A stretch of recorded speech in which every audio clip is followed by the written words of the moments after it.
Nabi Ibrahim alaihissalam tidak pakai tanya siapa mereka. Begitu bertamu mengucapkan salam saja, maka tanpa basa-basi lagi, beliau langsung pulang menuju ke belakang rumahnya, membakar daging sapi, ya, atau menyembelih sapi, kemudian membakarnya dan langsung menghidangkan buat tamunya walaupun belum dikenal. Selama sudah masuk ke dalam rumah menjadi tamu, maka segera dihidangkan. Nah, ini satu sifat yang luar biasa.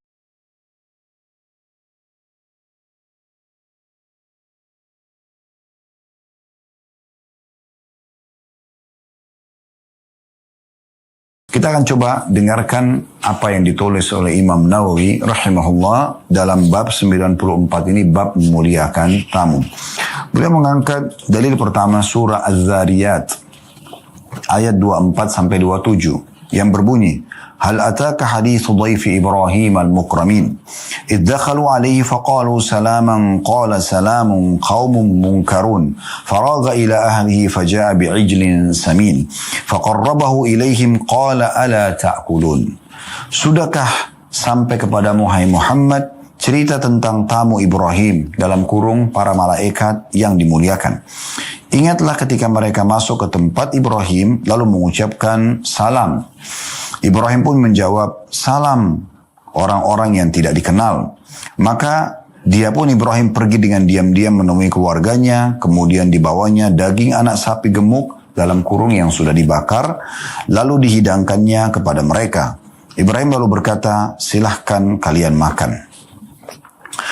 Ayat ini, teman-teman sekalian, menceritakan tentang seorang nabi yang mulia, tidak asing lagi namanya. Hampir seluruh manusia mengetahui tentang nama ini, Nabi Ibrahim alaihissalam, yang mendapatkan julukan Abul Anbiya, ayahnya seluruh nabi-nabi. Karena setelah Nabi Ibrahim alaihissalam yang datang menjadi nabi keturunannya, ya, mulai dari Yaqub, Ishak, Yaqub, kemudian Yusuf, terus turun-temurun, ya, dari keturunan Nabi Yaqub ini atau Nabi Ishak, ya, yang dikenal dengan Nabi-Nabi Bani Israel. Nama Nabi Yaqub adalah Israel. Kalau Israel itu dikenal dengan Bani Israel, keturunan Nabi Israel. Maksudnya Nabi Yaqub alaihissalam. Maka Nabi Yaqub memiliki keturunan Nabi-Nabi, gitu kan, sampai datangnya Musa, Daud, Sulaiman, Isa, dan itu cukup banyak, Ayub, Zakaria, Yahya, ya, intinya ditutup dengan Nabi Isa alaihissalam dari turunan Nabi Yaqub.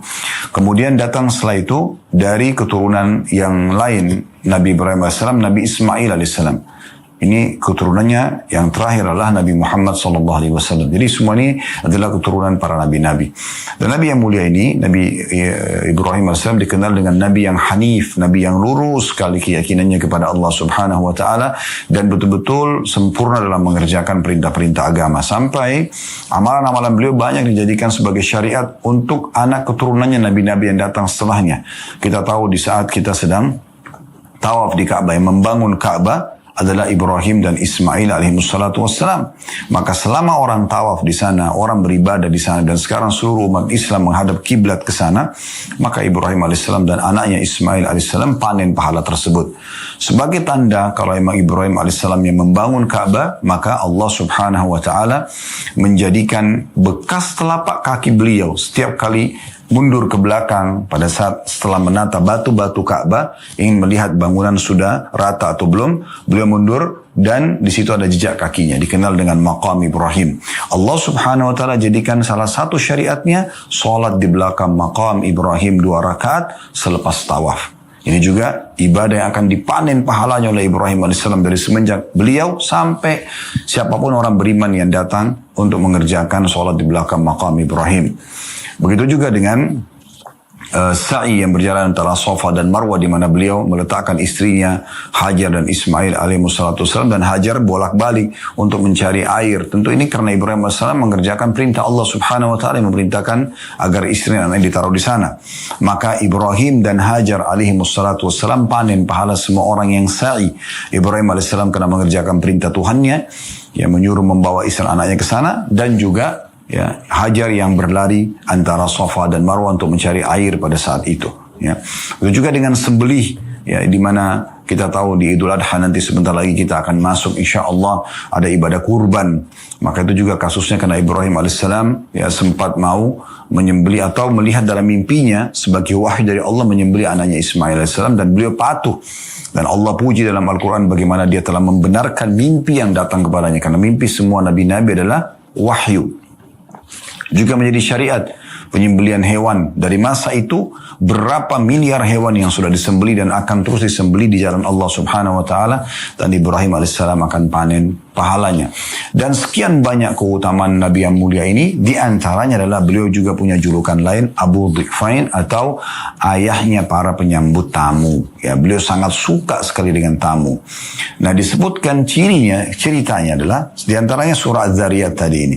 Bagaimana waktu Ibrahim alaihissalam kedatangan tamu, ya, dan tepatnya waktu itu malaikat-malaikat yang menjelma jadi manusia. Mereka diutus oleh Allah subhanahu wa ta'ala datang ke rumah Ibrahim alaihissalam untuk menyampaikan berita gembira kalau istrinya yang pertama, Sarah, akan hamil pada saat itu dan melahirkan Ishaq alaihi wassalatu wassalam. Dan juga sekaligus malaikat-malaikat ini akan diutus ke negeri di sebelah Palestina, tepatnya Jordania kalau kita sekarang, untuk menghancurkan kaum Lut. Nabi Lut adalah ponakannya Nabi Ibrahim alaihissalam yang juga menjadi nabi di lokasi dakwah yang berbeda. Ya, walaupun berseberangan cuma sebuah lembah antara Palestina dengan Jordania. Maka pada saat itu salah satu ciri yang disebutkan dalam Al-Quran dalam ayat surah Az-Zariyat ini, Nabi Ibrahim alaihissalam tidak pakai tanya siapa mereka. Begitu bertamu mengucapkan salam saja, maka tanpa basa-basi lagi beliau langsung pulang menuju ke belakang rumahnya, membakar daging sapi, ya, atau menyembelih sapi, kemudian membakarnya dan langsung menghidangkan buat tamunya walaupun belum dikenal. Selama sudah masuk ke dalam rumah menjadi tamu, maka segera dihidangkan. Nah, ini satu sifat yang luar biasa. Sampai disebutkan dalam sebuah athar yang pernah sampai kepada kami, yang kami pernah dapatkan, Ibrahim alaihissalam kalau dihidangkan makanan oleh istrinya, maka beliau tidak pernah makan sendirian. Beliau buka pintu rumahnya, lalu beliau panggil siapa saja yang ada lewat depan rumahnya untuk makan bersama beliau. Saking senangnya dengan tamu, ya. Subhanallah, kita bisa lihat ya, tamu ini tidak dikenal. Bagaimana dengan sebagian orang di antara kita, semoga Allah berikan hidayah. Mungkin makanan itu kesukaan dia, kemudian dimakan oleh anaknya. Dia bisa marah gara-gara anaknya makan misalnya. Padahal sebenarnya anaknya punya hak juga untuk makan gitu. Apalagi kalau masih kecil, dia tidak mengerti misalnya. Ikhlaskan. Mungkin pasangannya yang makan. Berapa banyak suami yang marah sama istrinya hanya karena makanannya dimakan sama istrinya misalnya. Atau istrinya marah karena yang dia beli dimakan oleh suaminya misalnya. Ya, itu kan, atau dimakan oleh saudaranya, ya, atau dimakan oleh pembantunya. Ikhlaskan kalau sudah dimakan, berarti memang rezekinya dia. Ya, orang yang membiasakan diri untuk selalu berbagi dengan orang lain, ini akan membuat nanti akhirnya jiwanya itu sangat dermawan, dan dia hanya selalu ingin berbagi dan tidak pernah merasa kehilangan apapun kalau ada yang hilang darinya dari urusan dunia ini. Begitu yang terjadi pada kaum salafus saleh dulu, para sahabat ridwanullah alaihim. Kata Sa'id bin Musayyib rahimahullah menceritakan tentang keadaan mereka, aku telah bertemu dengan satu kaum, maksudnya para sahabat Nabi ridwanullah alaihim, yang mereka tidak pernah sama sekali merasa kerugi dengan hilangnya hal-hal yang berhubungan dengan urusan dunia ini. Jadi mereka tidak peduli, selama itu adalah di jalan Allah, mereka akan berkorban. Dan bagaimana kaum Ansar ridwanullah alaihim disebutkan dalam surah Al-Hasyr, mereka sangat gembira menyambut saudara-saudara mereka muhajirin yang datang dari Mekah, dan Allah mengatakan yuhibbuna man hajara ilaihim, ya, wala yajiduna fi sudurihim hajatan mimma utu wa yu'thiruna ala anfusihim walau kana bihim khasasa. Mereka sangat suka dengan orang yang hijrah, pendatang, pribumi, sangat suka dengan para pendatang ini, ya. Dan mereka juga memuliakan orang-orang yang hijrah itu. Mereka tidak dapat dalam diri mereka merasa, ini pendatang, ini datang ke negeri kami, ini begini begitu, tidak sama sekali. Ya. Dan mereka bahkan melebihkan, memaksakan diri untuk memberikan kepada para tamu-tamu mereka ini, pendatang-pendatang ini walaupun mereka butuh. Apakah Anda sudah tahu beberapa orang Ansar ya menghadiahkan, bahkan memberikan rumahnya yang dekat dengan masjid Nabi SAW waktu itu menjadi daerah elit di Madinah karena ada masjid Nabi, dan mereka tinggal di pinggiran kota Madinah. Itu luar biasa gitu, ya. Itu luar biasa. Sampai beberapa orang muhajirin mengatakan, ya Rasulullah, orang-orang Ansar telah pergi membawa pahala yang sangat banyak. Karena mereka luar biasa dalam berinfak. Baik yang sedikit ataupun yang besar. Mereka sama sekali tidak perhitungan. Karena mulianya jiwanya.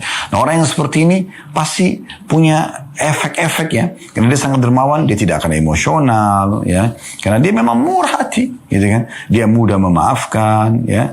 Tentu juga ini akan ada efek dia awet muda dan segala macam. Karena memang sangat baik. Selain memang mendapatkan pahala yang melimpah dari sisi Allah Subhanahu wa Ta'ala. Jadi ini luar biasa. Ini pelajaran yang harus kita ambil teman-teman sekalian ya. Jadi usahakan selalu berbagi, selalu memberi. Kemudian beliau mengangkat juga firman Allah Subhanahu wa Ta'ala yang kedua, surah Hud ayat 78 yang berbunyi, وَجَاءَهُ قَوْمُهُ يُهْرَعُونَ إِلَيْهِ وَمِنْ قَبْلُ كَانُوا يَعْمَلُونَ السَّيِّئَاتِ قَالَ يَا قَوْمِ هَؤُلَاءِ بَنَاتِي هُنَّ أَطْهَرُ لَكُمْ فَاتَّقُوا اللَّهَ وَلَا تُخْزُونِي فِي ضَيْفِي أَلَيْسَ مِنْكُمْ رَجُلٌ رَشِيدٌ. Dan kaumnya, maksudnya kaumnya Nabi Lut, segera datang kepadanya. Dan sejak dahulu mereka selalu melakukan perbuatan-perbuatan keji. Lut berkata kepada mereka, wahai kaumku, ini adalah putri-putri negeriku. Mereka lebih suci bagi kalian. Maka bertakwalah kepada Allah dan janganlah kalian mencemarkan namaku di hadapan tamuku. Tidak adakah di antara kalian orang-orang yang berakal? Nah, ayat ini kita gambarkan dulu sedikit ya. Berhubung sekali dengan tadi surah Az-Zariyat tentang kisah malaikat yang datang kepada Ibrahim alaihissalatu wassalam. Malaikat ini selain tadi saya bilang membawa berita gembira tentang akan hamilnya Sarah dan akhirnya memiliki anak Ishak di umur yang tua karena dia mandul, tapi dia terus berdoa kepada Allah agar diberikan anak. Akhirnya Allah kirim malaikat membawa berita gembira itu dan sekaligus datang untuk menghancurkan kaum Nabi Lut yang memang biasa melakukan homoseksual. Wa na'udzubillah. Nah, ini harus hati-hati sekali ya, karena simbol LGBT dan yang berhubungan dengan masalah itu selalu saja juga mau dimasukkan di negara kita ini. Semoga Allah selamatkan dan Allah berikan petunjuk para pemimpin kita untuk menolak itu ya. Karena memang ini luar biasa ini ya, sudah tidak menjadi rahasia lagi. Diketahui oleh orang yang mempelajari tentang kaum Nabi Lut satu negeri. Kaum Sodom Allah Subhanahu wa Ta'ala binasakan yang kufur di antara mereka. Salah satunya kena perbuatan ya penyimpangan seksual ini, mereka homoseksual. Jadi wajar saya kalau umat Islam menolak masalah ini, karena memang ini dilarang gitu. Ya, bahkan saya dengar ada salah satu pendeta yang fair mengatakan dia bersyukur karena di Indonesia negara Islam ya, karena menolak LGBT ini.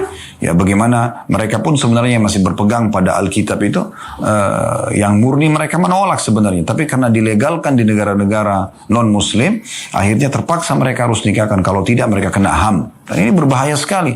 Artinya kalau dilegalkan di negara kita Indonesia, maka secara otomatis para teman-teman kita di KUA pun harus menikahkan nanti. Kalau tidak mereka kena pelanggaran hukum. Ya, orang-orang yang menikah sama jenisan ini tidak mungkin. Ini bisa mengundang murka Allah Subhanahu wa Ta'ala. Wa na'udzubillah. Oleh karena itu kita kembali kepada kisah kita. Nah, kaum Nabi Lut ini suka melakukan homoseksual. Pada saat itu malaikat-malaikat yang telah meninggalkan rumah Nabi Ibrahim alaihissalam dan sudah menyampaikan berita gembira tentang Sarah akan hamil gitu kan. Tentu itu kisah panjang tapi kita ringkaskan, langsung saja masuk. Mereka pun datang ke negeri Nabi Lut, menjelma menjadi manusia dan sangat tampan. Nah, mereka kaum Lut ini suka sekali dengan kaum laki-laki. Maka mereka begitu tahu Nabi Lut datang, kedatangan tamu dan orangnya tampan-tampan, mereka segera datang ke rumah Nabi Lut alaihissalam. Maka Nabi Lut pun berkata kepada mereka, wahai kaumku, bertakwalah kepada Allah, takut kepada Allah. Ya, ada dua hal peringatannya. Kenapa kalian tidak menikah dengan ya putri-putri negeriku ini? Maksudnya banyak anak perempuan di negeri ini yang itu secara alami Allah perintahkan kalian untuk menikahi mereka. Dan dengan biologis kalian akan dapatkan kenikmatan, kalian akan dapat pahala dan akan dapat keturunan. Sesama jenis tidak mungkin kena murka Allah, tidak akan mungkin punya keturunan. Itu sudah peraturan dari Allah Subhanahu wa Ta'ala, tidak mungkin diubah. Tapi mereka tetap tidak mau. Ya, mereka tetap tidak mau. Dalam beberapa ayat yang lain diceritakan, mereka mengatakan, hai Lut, kamu tahu apa yang kami suka. Maksudnya Cuma mau laki-laki saja. Wa na'udzubillah. Ya, ini bahaya sekali. Maka para malaikat itu pun menyampaikan kepada Nabi Lut alaihissalam, kalau kami adalah utusan Allah, mereka tidak akan mungkin menjangkau kami, apalagi menjangkau, ya. Dan mereka akan kami hukum, ada hukuman dari Allah SWT, kata besok pagi, maka selamatkanlah keluarga malam ini, kecuali istrimu saja, karena istrinya ikut-ikutan membantu kaumnya dalam pelaksanaan homoseksual itu. Wa na'udzubillah. Baik. Pada saat itu Nabi Lut alaihissalam, ini saksi bahasan kita, juga berkata pada mereka, ini hal yang kedua dari ayat, ini adalah tamu-tamuku. Artinya Allah memerintahkan tamu untuk dimuliakan. Jangan kalian ganggu tamu-tamu ini. Ya, kalau Nabi Ibrahim alaihissalam tadi langsung menghidangkan makanan, kalau Nabi Lut justru mengajak kaumnya untuk menghormati tamu-tamu itu, memuliakan mereka. Jangan datang untuk mengganggu tamu-tamu, membuat mereka khawatir, membuat mereka ketakutan, atau merampas saudari mereka, ya, ataulah.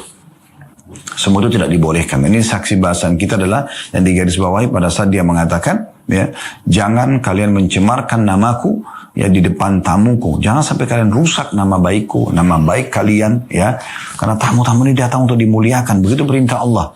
Tidak adakah orang yang berakal di antara kalian yang bisa memahami masalah ini? Ya, ini pelajaran yang bisa kita ambil dari surah Hud ayat 78.